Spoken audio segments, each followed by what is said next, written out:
Hello friends, in today's video I'm gonna be walking through how to export individual chat on WhatsApp.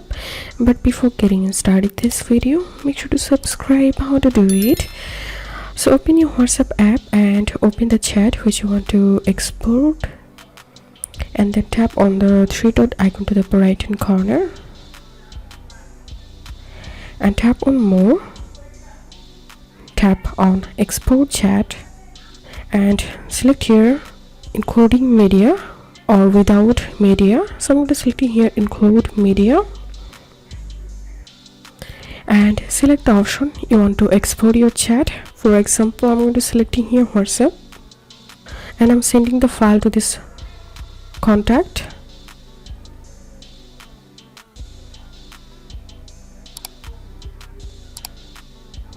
So that's how we can do it. If this video helped you, give a thumbs up and please consider subscribe to how to do it. Thank you for watching.